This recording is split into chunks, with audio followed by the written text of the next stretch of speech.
Hi, good morning. Joey De Leon po. Ito'y para lang matapos yung mga usap-usapan. No?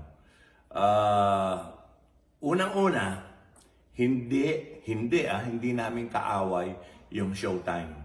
Yung Showtime, matagal na namin kapitbahay yun. Hindi rin kami nila tinitira, hindi namin sila tinitira. Ang pinapatungkulan namin ni Tito nung nagalit kami sa Itbulaga, yung mga social media na nagpo-post, yung mga alam nyo na nagpiprograma. Kaya hinamon ko 15 years kung tatagal yung mga nagpo-post na yon, hindi Showtime. Oy, happy anniversary Showtime 15 years na nga yung Showtime. Ba't ko hahamunin yun? Mahal namin ang Showtime dahil kasabayan namin, dadalawa na lang kami. Huwag nyo kaming pagsabungin. Hindi po kami, magkakaibigan din kami.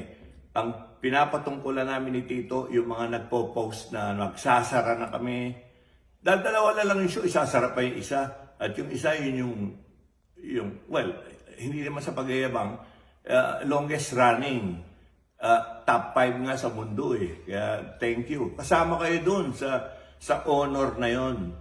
Kaya inuulit namin yung galit namin ni Tito at ng mga Dabarkads at sama ng loob doon sa mga nagpo-post na hindi free TV, yung mga sa tawag doon, mga Facebook, YouTube, Instagram, social media, yung mga salbahe doon. Kaya para matinaw, talagang luluhod ako, di pa ako kung baka 15 years yung mga chismoso na yon, yung mga sinungaling na yon. Pero yung Showtime, we love you. Hindi namin kami magkaaway at nagtatrabaho lang kami. Yun lang yun. Okay, ganun lang kalinaw. Nililinaw ko lang kasi hahaba pa ito eh. Yung iba nilalagyan na ng kulay, pinagsasabong.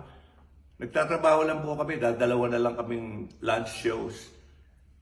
We love each other. Matagal na, mahigit 1 dekada na kaming magkapitbahay. So yun lang po. Inuulit ko, yung mga nagpo-post na sinungaling sa social media, yun ang mga buwisit. Yun ang mga pinapatungkol na namin.